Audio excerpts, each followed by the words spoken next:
Halo semuanya, kembali lagi dengan saya Gian Semultalisi. Saya dari Fakultas Ilmu Komputer, Prodi Informatika Universitas Kristen Indonesia Maluku. Yang seperti biasanya saya kembali lagi membahas materi yang berbeda.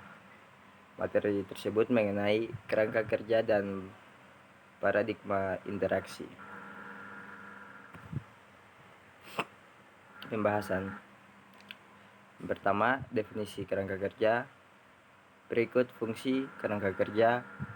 Berikut siklus, tindakan, eksekusi, dan evaluasi. Berikut 7 langkah tindakan eksekusi atau evaluasi. Berikut 4 komponen utama dari kerangka kerja interaksi. Berikut 2 phase pada siklus interaksi menurut SMPK. Berikut paradigma interaksi. Berikut 3 paradigma dalam perancangan konseptual dan visual antarmuka. Definisi kerangka kerja. Kerangka kerja merupakan sebuah struktur yang digunakan untuk mengkonseptualisasikan suatu sistem atau kerangka kerja yang dapat digunakan untuk memahami cara manusia berinteraksi dengan komputer. Next, fungsi kerangka kerja. Pertama, untuk menyusun proses perancangan. Yang kedua, untuk mengidentifikasi bagian rancangan yang bermasalah. Yang ketiga, dapat mengkonseptualisasikan suatu persoalan secara menyeluruh. Next, siklus tindakan eksekusi dan evaluasi. A. Yang pertama A. Goal. Kejadian diinginkan manusia. B.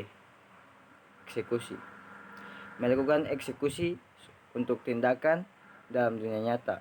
C. Dunia nyata.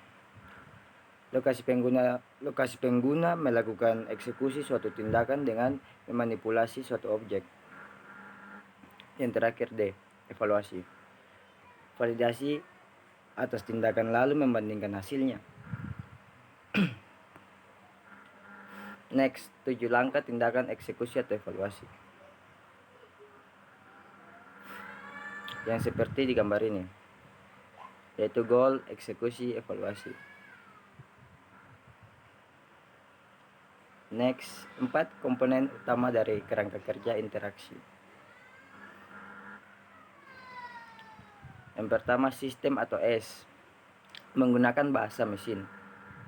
Yang kedua, pengguna atau P, menggunakan bahasa tugas. Yang ketiga, masukan atau M, menggunakan bahasa masukan. Dan yang terakhir, keluaran atau K, menggunakan bahasa keluaran.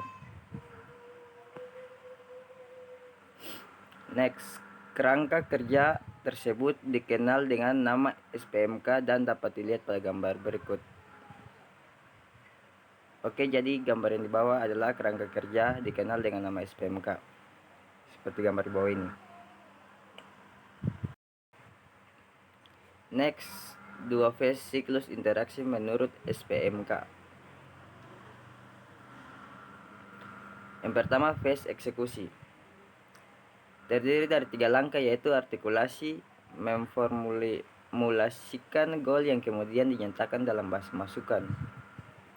Pengerjaan, bahasa masukan diterjemahkan ke dalam bahasa mesin atau dikerjakan oleh sistem. Penyajian, sistem menyajikan hasil operasi yang menggunakan bahasa mesin, menggunakan bahasa kelurun. Yang kedua, phase evaluasi. Terdiri dari 1 langkah, yaitu observasi. Pada langkah ini, pengguna mengartikan hasil yang muncul di layar dan mencocokkannya dengan goal semula. Next, paradigma interaksi. Paradigma yaitu sistem interaksi yang berhasil pada umumnya diyakini akan meningkatkan daya guna dari sistem tersebut. Next, yang terakhir, 3 paradigma dalam perancangan konseptual dan visual antarmuka.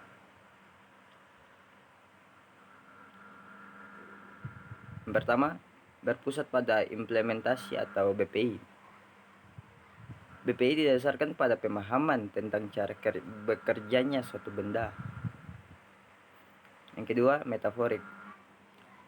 Metaforik didasarkan pada intuisi tentang cara bekerjanya suatu benda, bergantung kepada hubungan intuitif yang dibuat pengguna pada saat melihat tombol visual dari suatu komponen antarmuka dengan fungsinya.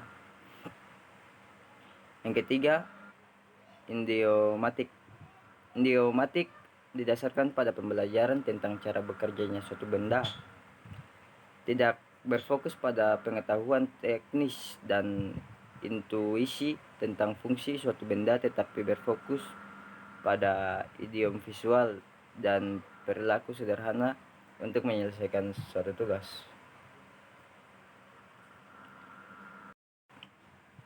Demikianlah pembahasan materi saya. Mungkin ada kesalahan pengucapan kata atau kurangnya jelas pembahasan materi saya, mohon maaf. Sekian dan terima kasih.